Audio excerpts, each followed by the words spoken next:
traumatizados graves son aquellos con lesión en un solo sistema, pero con riesgo vital o de secuelas graves.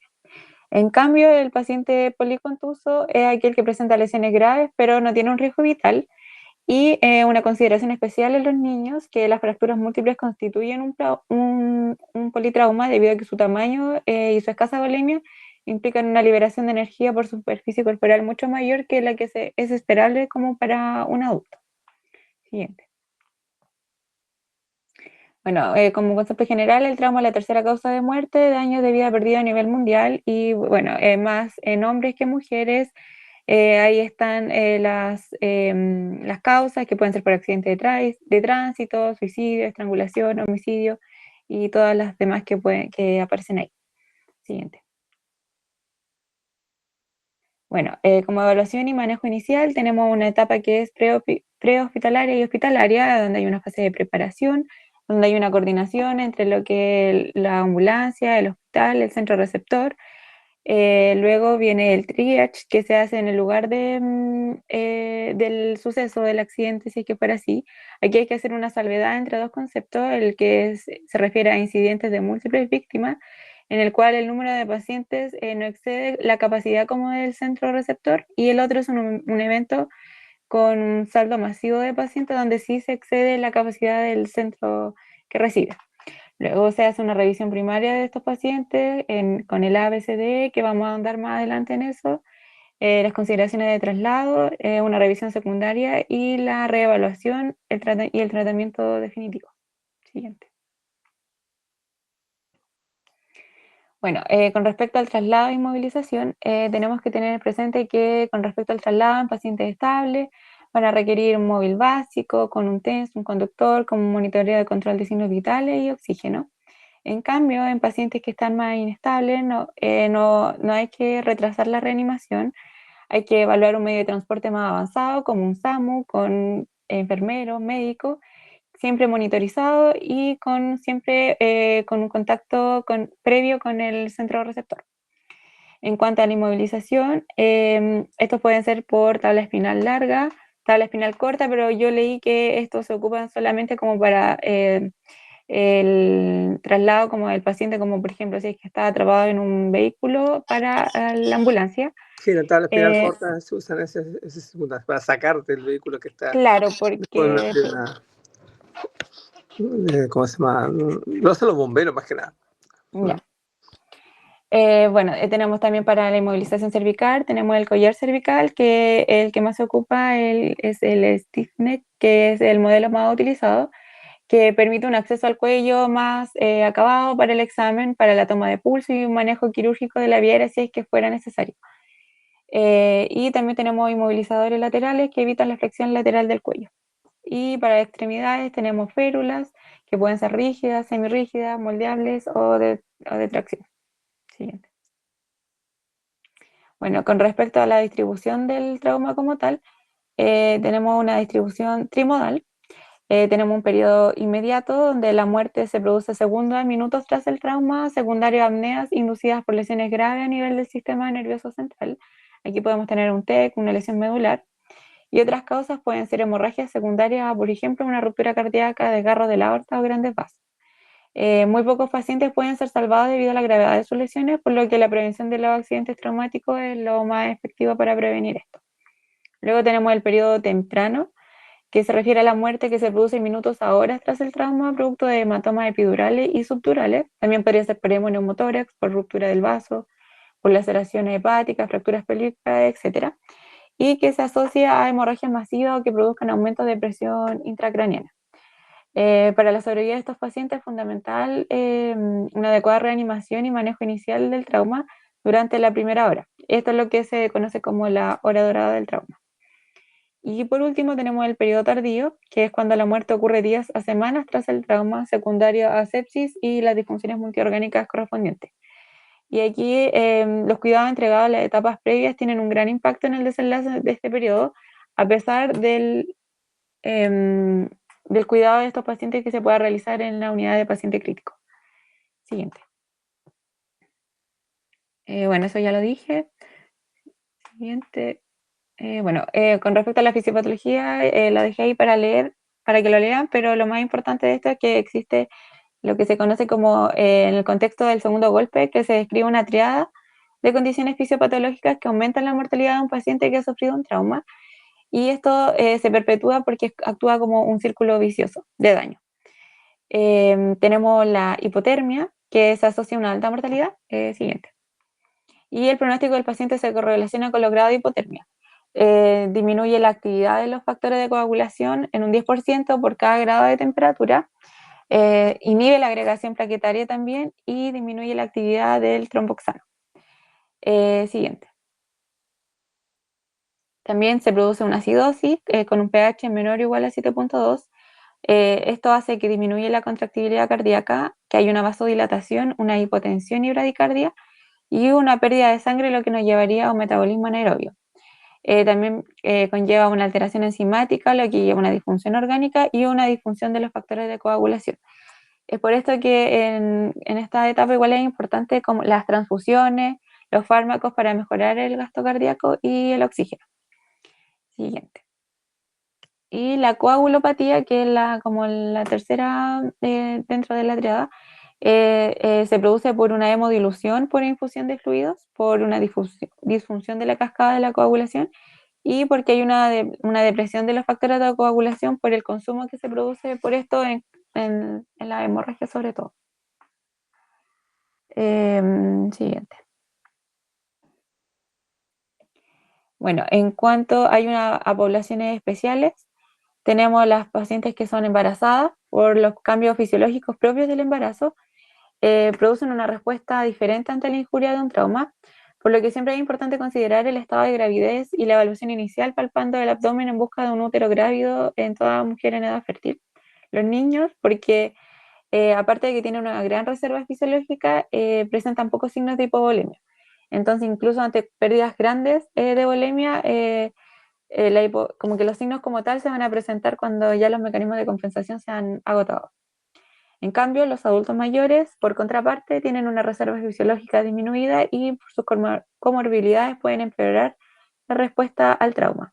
Y bueno, la polifarmacia también esto lo puede empeorar como la respuesta fisiológica que se va a producir frente a este estresor externo. Los obesos, por las características anatómicas de este grupo de pacientes, va a dificultar la realización de procedimientos como por ejemplo la intubación o la realización de un ecofast. Y muchos de ellos también tienen otras enfermedades cardiopulmonares, por lo que limita su capacidad fisiológica de respuesta.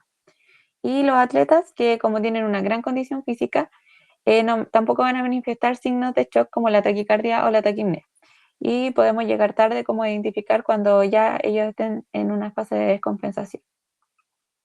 Siguiente. Bueno, el manejo inicial del paciente traumatizado se divide en dos etapas, la evaluación primaria y la evaluación secundaria. En la evaluación primaria se establece un orden de prioridad de la evaluación y tratamiento del paciente en función de las lesiones, de la sobrevida inmediata y del trauma. Perdona, Y ¿explicaste más o menos el triage? no, Tienes que no, saber ¿cómo se llama? Tienen que saber la metódica de selección del triage, por si acaso, que es la ya, primera etapa, la que probablemente se hace alguna vez una urgencia, van a tener que saber. ya, es ¿Ya? que, ya, ¿Ya? ¿Cómo se selecciona aquellos pacientes que van a atender primero de aquellos que no van a atender primero? La situación de, mm, de que existe múltiples lesionados que superan la capacidad, eso casi nunca existe. ya, ¿Ya? Eso ocurre una vez cada 20 años, cosas así. ¿Ya? Eh, pero tienen que saber la metódica del triage. Ya, síguenos, por favor. ya, doctor. Ya, bueno, en este paso el objetivo es detectar y tratar las causas de muerte inminente y tiene que realizarse de forma rápida y eficiente. Y luego en una segunda instancia, luego de tratar las causas de muerte inminente, se realiza una evaluación secundaria que consiste en una evaluación más detallada del paciente y es cuando se determina el tratamiento definitivo de las lesiones presentes. Siguiente. Bueno, en la evaluación primaria toma 10 segundos y se compone de 5 fases. Bueno, y se agregó otra, que es la X, que tiene que ver con la hemorragia exsanguinante y control de estas. Y se abrevia con la mnemotecnia del ABCDE. preguntándole al paciente como el nombre y qué sucedió, ya descartamos que hay una anormalidad si es que este responde de manera adecuada en A, en A, en B, en C o en D. Y bueno, y si es que no, hay que ir a buscar y descartar las lesiones que puedan subyacer. Siguiente. Bueno, en cuanto a la hemorragia exsanguinante, es imperante el control del sangrado extremo grave. Hay que identificar y tratar de inmediato la hemorragia externa que pueda poner en peligro la vida de la persona. Y esto puede ser el sangrado arterial de una extremidad, del cuero cabelludo, de una unión de la extremidad con el tronco. Bueno, yo leí que se podía colocar un torniquete lo más proximal posible, pero si es que antes se puede controlar como con comprensión manual, es preferible esto, dado que el torniquete puede causar isquemia distal como a la lesión. Siguiente. En cuanto a la vía aérea, la permeabilidad de la vía aérea es muy importante evaluarla, viendo que haya obstrucciones, cuerpos extraños, fracturas, secreciones o sangre. Y aquí las medidas más importantes van a ser succionar la sangre o las secreciones, el control de la columna cervical, asegurar la vía aérea si es que tuviera una escala de coma de Glasgow menor o igual a 8. Esto puede ser con una máscara laringia, con un tubo orotraqueal, con una cánula Mayo. Hay que colocar una oximetría de pulso y oxígeno para saturar mayor o igual al 100%, o sea, 100%, con 6 a 8 litros por minuto. Siguiente.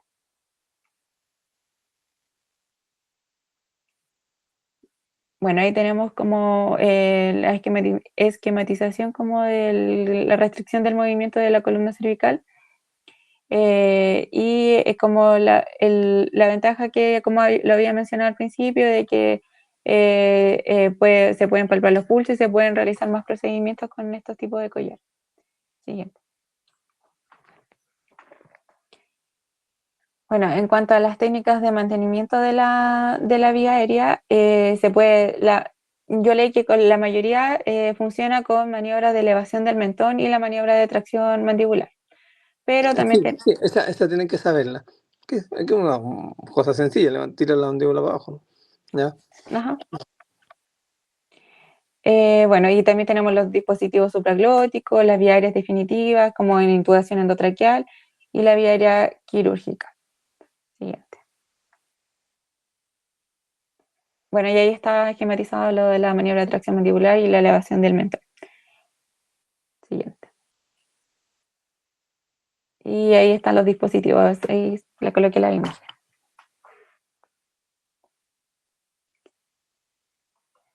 Ya, y tenemos también lo que son las indicaciones para una vía aérea definitiva, para la necesidad de proteger la vía aérea, por ejemplo, en fracturas maxilofaciales severas o en necesidad de ventilar o oxigenar cuando hay un esfuerzo respiratorio inadecuado. Por ejemplo, cuando hay taquipnea, cuando hay hipoxia, hipercapnia, o hay un cambio progresivo o un uso de la musculatura accesoria. Entonces, cuando nuestros mecanismos se van a agotar inminentemente y necesitamos asegurar la vía aérea.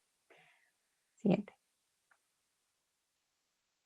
Bueno, y la cricotiroidotomía por función, que es como ya la última opción, que es la apertura de la membrana cricotiroidea para establecer una vía aérea permeable. Ahí tenemos las indicaciones, que por ejemplo pueden ser por cuerpo extraño en la glotis, por quemadura en glotis, por los traumatismos faciales graves, por una epiglottitis que puede ser no intubable o espasmos de la glotis. Siguiente.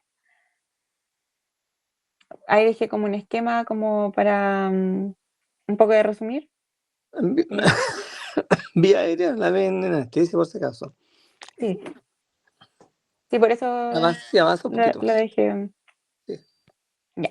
En cuanto a la respiración y ventilación, bueno, proteger la vía aérea, como dice ahí, no asegura una adecuada ventilación, porque esto requiere de una indemnidad de los pulmones, del diafragma, del sistema nervioso central y de la caja torácica. Y es por esto que se debe observar el cuello y el tórax del paciente, obviamente sin ropa. Eh, sin ropa. Hay que evaluar la distensión yugular, desviación traqueal y la excursión de la pared torácica. Y tenemos también que auscultar al paciente en busca de murmullo pulmonar, tenemos que palpar el tórax en busca de inestabilidades y percutir timpanismo o matitis. Y lesiones que siempre tenemos que descartar, que son las que probablemente nos puedan amenazar la vida, son el neumotórax a tensión, el neumotórax masivo, neumotórax abierto y el tórax inestable. Bueno, con respecto al neumotórax a tensión y el neumotórax masivo, hay que manejarlo inmediatamente con una incisión en el quinto espacio intercostal, en el borde superior de la sexta costilla, en la línea axilar anterior, con un catéter grueso, una bránula 14 French, y luego se hace una pleurostomía, también con un tubo de grueso calibre, y luego se conecta a un sistema de drenaje. Si es que fuera un neumotórax abierto, se Por si puede acaso, manejar. espera un poquito. El neumotórax a tensión, esa es una variación de los últimos ATLS. Se maneja en el quinto espacio, como estabas diciendo tú. Ay, No es, no es prohibitivo que lo hagan en el segundo espacio. El inconveniente está en que a veces la persona es muy gordita y en el segundo espacio puede no ser suficiente una punción con un trocar. ¿Ya? ya, Por eso la indicación actual en el quinto espacio, pero no deja de ser también útil un drenaje en el segundo espacio. ya. En cuanto al neumotórax abierto, se puede manejar con un parche entre bordes y considerar una intubación para evitar la fatiga de los músculos. Hay que instalar un tubo de pleurostomía y con una válvula de Heimlich, que esto no se debe hacer en la herida. Y con respecto al tórax volante, que bueno, su definición es que una fractura de 3 o más costillas adyacentes en al menos 2 segmentos y un segmento de la pared se mueve paradojalmente al resto del tórax. Estos pacientes se manejan con analgesia y se considera la ventilación mecánica en caso de ser necesario, que puede ser invasiva o no invasiva. Siguiente. Eso creo que ya lo dije. Siguiente. Bueno, y en cuanto a la C, a ver, siguiente. Siguiente. No, atrás. Bueno, lo más importante es evaluar la circulación y el control de la hemorragia. Hay que ver la perfusión, el color del paciente, si está pálido, si está rosado, evaluar los pulsos centrales, femoral y carotidio, el nivel del nivel de conciencia, porque si está alterada, podría ser eventualmente por una disminución del volumen circundante del paciente. Hay que evaluar la presión arterial, la frecuencia cardíaca. Tenemos que buscar y controlar las hemorragias externas con presión manual y tiene que ser directa y por lo menos no hay que retirarla en 10 minutos porque si no el coágulo se disuelve. Y también aquí podemos ocupar lo que es el ECOFAST, buscando hemorragias internas. El ECOFAST mide en 5 puntos que tiene que ver con el espacio de Morrison, el seno costofrénico para evaluar derrame pleural, el espacio de Douglas o el vésico rectal, el espacio esplenorenal y la ventana subsifoidea, que es para evaluar derrame pericárdico. El que se olvida siempre es el espacio, ¿cómo se llama? El pleural. Ya, Ah, ese ya. se olvida siempre, ¿no? Porque son 5, no son 4. Sí,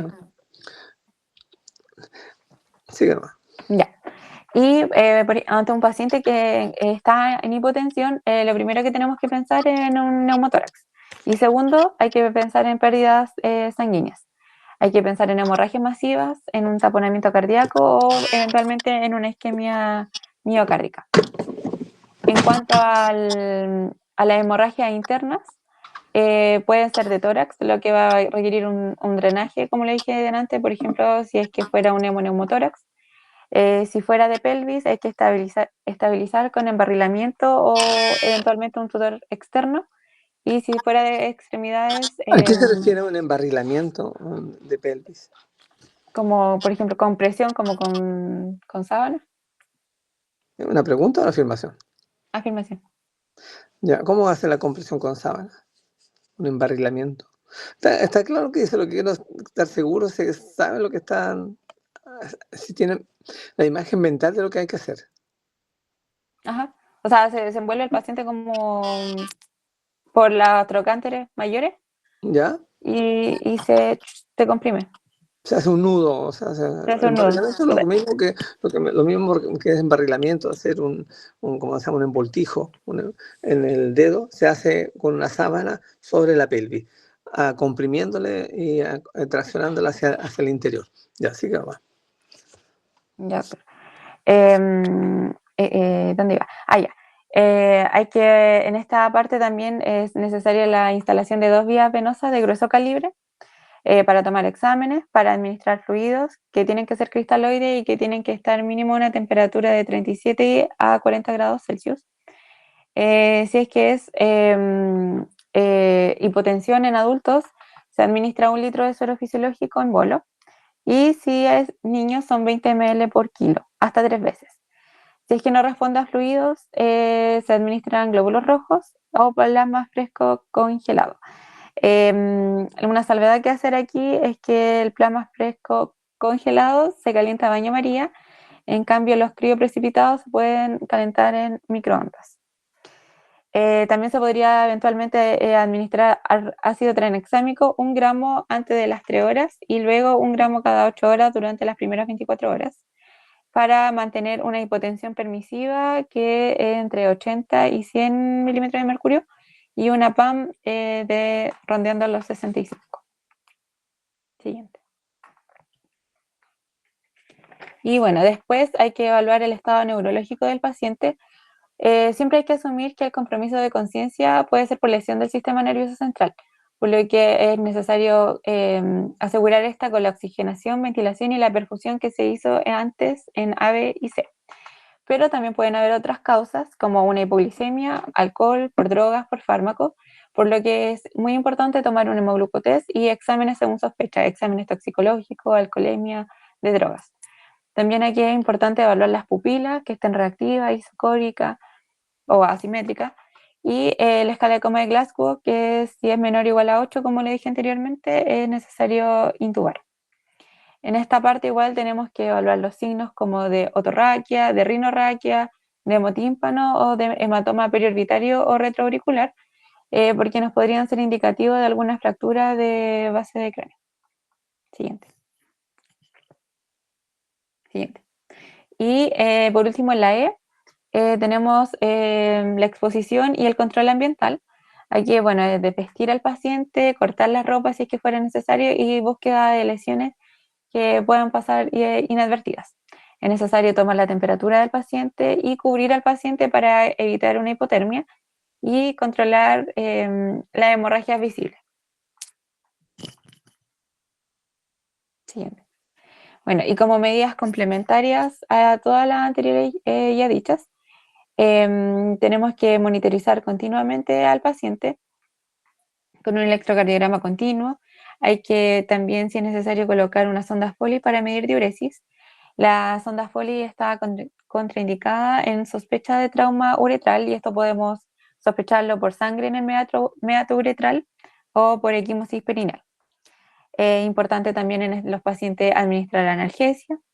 Una sonda nasogástrica si es que lo requiriera, la cual disminuye la distensión gástrica, puede evaluar sangre en el tubo gastrointestinal eventualmente y también disminuye el riesgo de broncoaspiración. Y si es que se sospecha lesión medular, hay que proteger la columna hasta descartar una lesión con una imagen. Se pueden pedir también radiografía de columna cervical, tórax, de pelvis, el ECOFAS, que ya lo mencioné anteriormente, y el TAC, si es que el paciente, o sea, la tomografía computarizada, si es que el paciente está hemodinámicamente estable. Mira, había bueno, eso es lo que recomienda TLS, la radiografía básica, como de lateral, tórax, pelvis.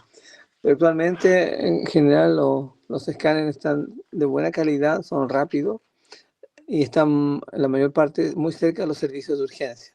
Por lo tanto, la entidad BodyTag, que antes era como así prohibitiva, actualmente está bastante vigente, siendo criterioso. Si el paciente está choqueado y no está totalmente inestable, no puede ir a un escáner, pero en general se prefiere hacer el escáner en los pacientes politraumatizados si las condiciones se dan, y la mayoría de las veces las condiciones se dan.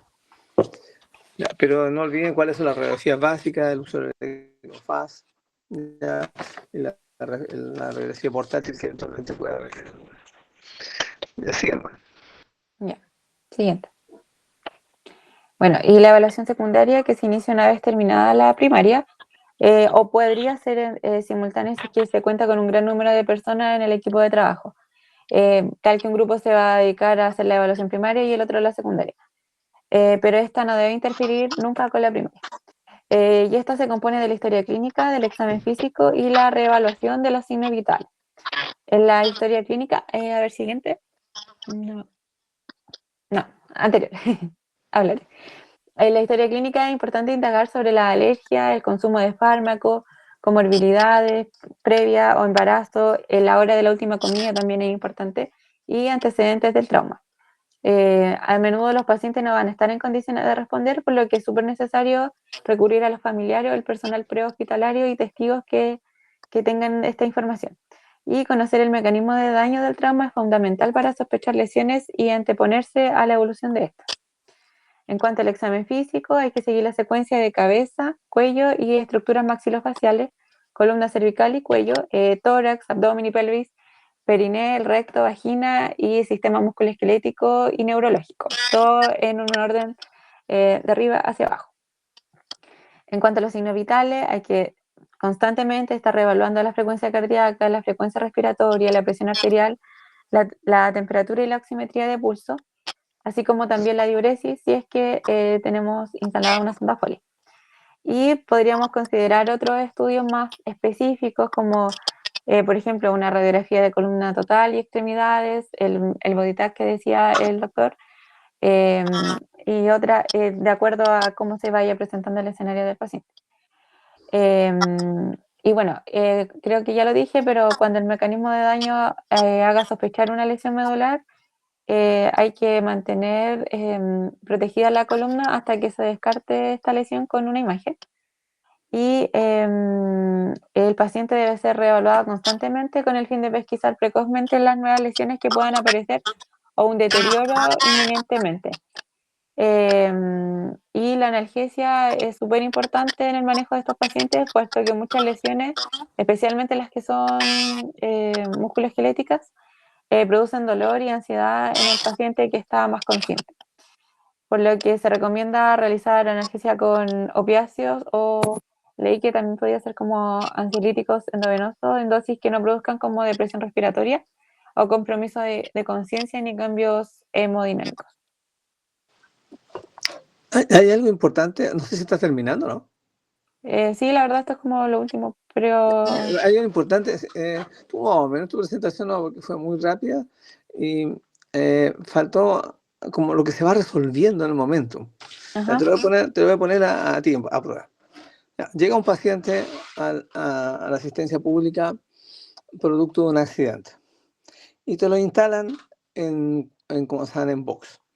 Viene viene con presión arterial 70-40, pálido, un hombre joven, ya 30 años, ¿ya? Y con una mascarilla facial así con reservorio. ¿Ya? ¿Cuánto aporta más o menos una mascarilla con reservorio de oxígeno? 6 a 8 litros. No, en cuanto a porcentaje. Porque si es mascarilla tienes que ponerlo a 6 a 8 litros, a 12 litros incluso. ¿Ya? Ya. ¿Cuánto aporta de oxígeno? 100%. Se supone que 100%, pero en general aporta como 90%. ¿Ya? Ya. Nunca hacemos. Ya, bueno.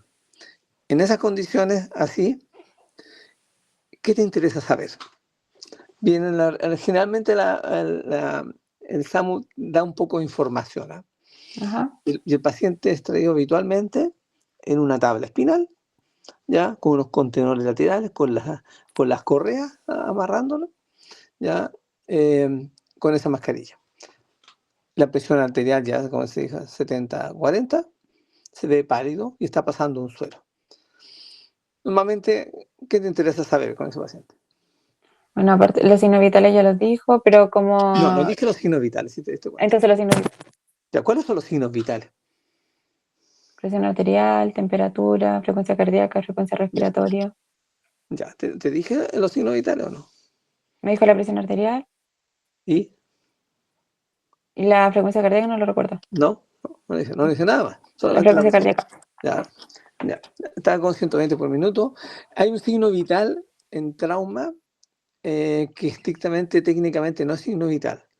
¿Cuál es? ¿Llena capilar? ¿Es una pregunta o una afirmación? Llena capilar.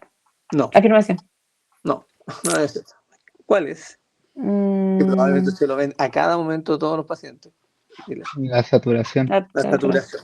La saturación. Quinto signo vital en realidad legalmente es el dolor, ¿ya? Pero en trauma no sirve mucho, ¿ya? Se usa la saturación.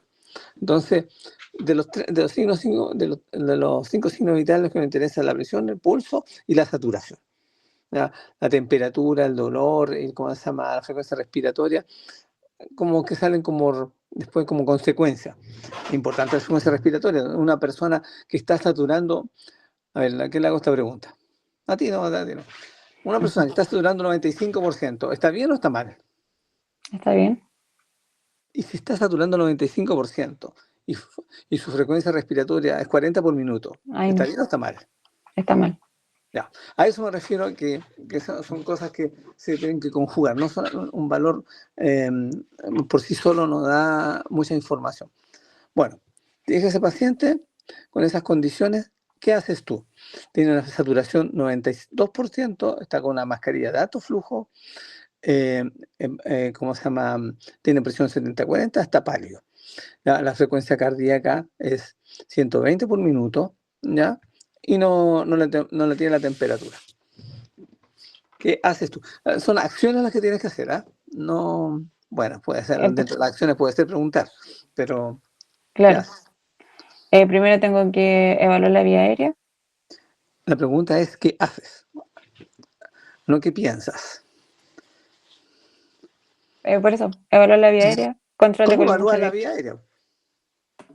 Tengo que, con la maniobra de tracción ¿No decías mandibular, que o sea, no dijiste en tu presentación que lo primero que hacen le preguntas ¿cómo está?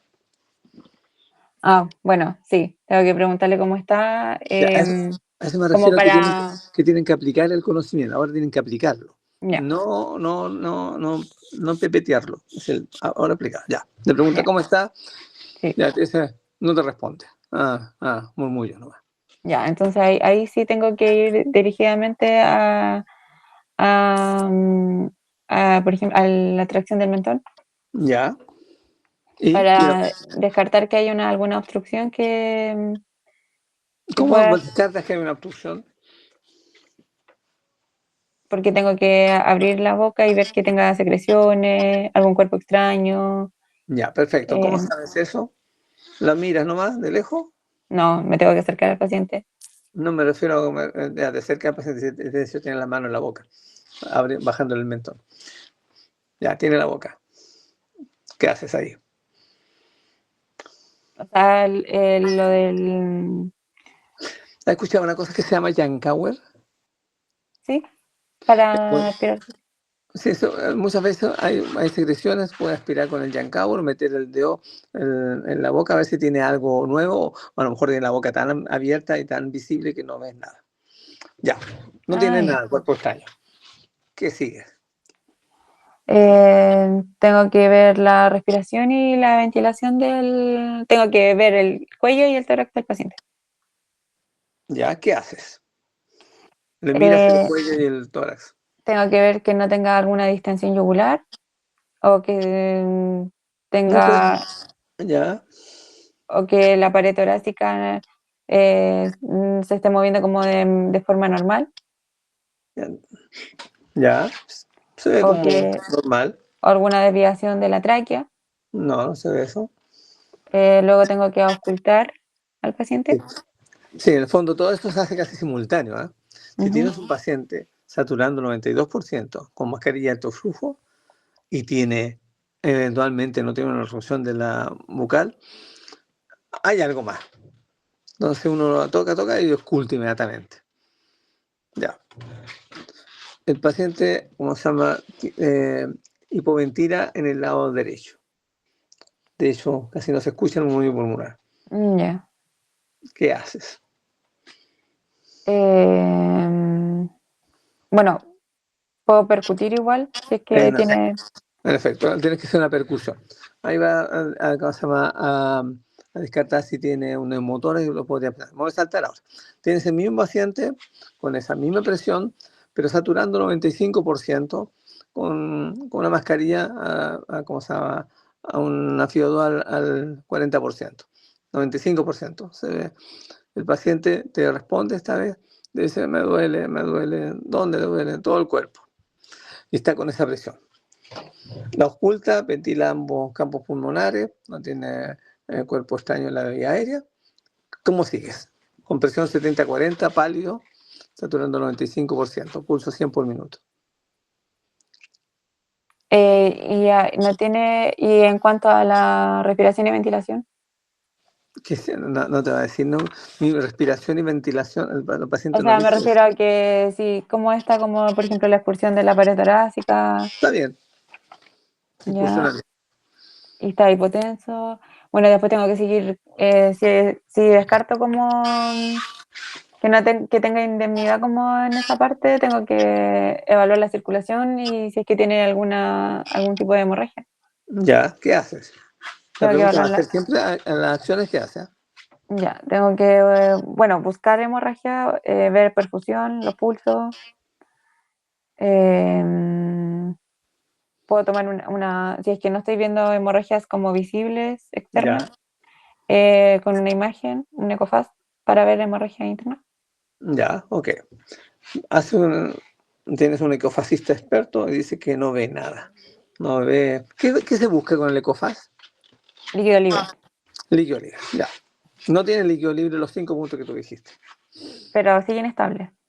Sí, pues está con presión 70-40, le están paseando. Alguien decidió transfundirlo. Entonces, o sea, si está con un ecofast negativo, pero el paciente está inestable, debería pensar como que, bueno, hay una hemorragia que no estamos viendo y deberíamos llevar al paciente a pabellón.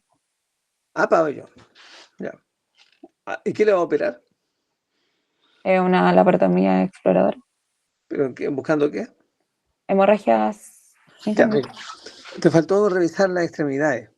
Ah, ya, ya, ¿No? ya. Te faltó revisar un poco el corazón, a ver si había, ¿cómo se llama? Taponamiento cardíaco. A veces hay que revisar la espalda, en la disposición lo movilizan para revisar la espalda. Ya, perfecto, estás en esa fase de estar revisándolo Ujú. exhaustivamente y de repente empieza a desaturar, empieza a saturar 95, empieza a saturar 90, 85% y empieza con una mala mecánica respiratoria. ¿Qué hace ahí? Está con el ecofast en tu mano, sin poder ver que tiene líquido libre. Ah, pero ya está negativo por todas partes. Escucha, estabas haciendo lo que dijiste recién. Nos quedamos, está pasando el ecofast, porque está buscando hemorragia y empieza a desaturar de la forma que te dije. ¿Qué hace? Ah, tengo que empezar a revisar todo de nuevo como... Eso te faltó durante la presentación.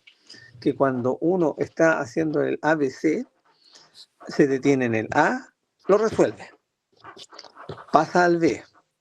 Si empieza a complicarse de nuevo, no avanza más, vuelve al A y sigue la secuencia nuevamente. Si estás en el C, midiendo la circulación, las transfusiones, la, ¿cómo se llama? La volemia, el aporte de fluido, y si te complica nuevamente pasas el A, B, C. Ya. Ya. Nuevamente tú dijiste empiezas de nuevo. ¿Cómo empiezas de nuevo? Evaluando la vía aérea, que no se esté obstruyendo Ya. por, no sé, por secreciones, por Muy bien, sangre. en efecto, en efecto. Ahí a veces mucha gente decide mejor intubo. Pum. Ya. Ya. Después, ¿qué sigue? Después tengo que ver la ventilación del paciente. Nuevamente, en efecto. Eso es lo que sé. Ya, sigamos con el paciente. Ya está, no encuentra, ¿cómo se llama? Fuente de hemorragia, le revisaste los muslos, no, parece que no hay nada ahí. Empezó a estabilizarse un poco, en 90-50, el pulso está en 90 por minuto, ya le han pasado 2 unidades de glóbulos rojos. ¿Qué hace con el paciente? ¿Lo lleva a pabellón? No, no. En el fondo lo que te estoy diciendo es, ¿tú estás pensando en una hemorragia o no? Ajá, sí. ¿De dónde puede estar sangrando un paciente? Esa es la pregunta. Cuando tú ves un paciente así, tienes que inmediatamente abrir la ventana de fuentes de hemorragia. ¿De dónde puede Sí, estar sangrando? sí. Bueno, abdomen, Uno, el abdomen es muy amplio, ¿ya? Pero está bien. tórax, Ya, retroperitoneo, la ya, pelvis, ya, huesos largos. bien. Hay una entidad que se llama la calle. La calle significa eh, que el paciente perdió mucha sangre en el lugar del accidente. Eso ocurre generalmente con las pérdidas de sangre arterial de una extremidad. Y pierde mucha sangre en el sitio del accidente, pero ocurre la vasoconstricción. Y en esos momentos, cuando llega, no, no está sangrando en forma evidente, en forma efectiva. También puede ocurrir por la espalda o en el cuero cabelludo. El cuero cabelludo tiende a sangrar mucho. Esa solamente se puede eventualmente pesquisar a través de la amnesia o la hemorragia evidente que tiene en el cuerpo. Pero en este caso no tiene una hemorragia evidente. Ya. Luego, lo nombraste bien la otra entidad, la pelvis retroperitoneo. ¿Cómo se le cofase en un paciente que tiene un hematoma retroperitoneal? Mm, Se le va a responder, habitualmente es normal. negativo. Habitualmente es normal. Ya. ¿Ya? Entonces, si no le encuentra hueso en la pelvis, esa fractura eventualmente fractura pelviana evidente, si no encuentra huesos largos rotos, mantiene un ecofaz negativo, no hubo pérdida de sangre externa, ¿qué te va quedando? El o sea, tomografía computarizada. O sea, hacer un escáner para buscar un hematoma retroperitoneal. ¿Por qué? Porque no todos se operan, ¿no? ¿No? Ujú, Ya, eso es lo que quería un poco comentar, la forma de proceder. entiendo. Ya. ¿Alguna pregunta?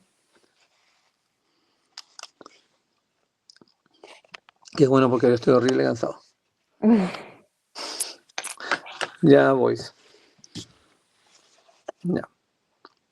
Que estén bien. Ya, doctor, chao, nos Chao. vemos. Chao, chao.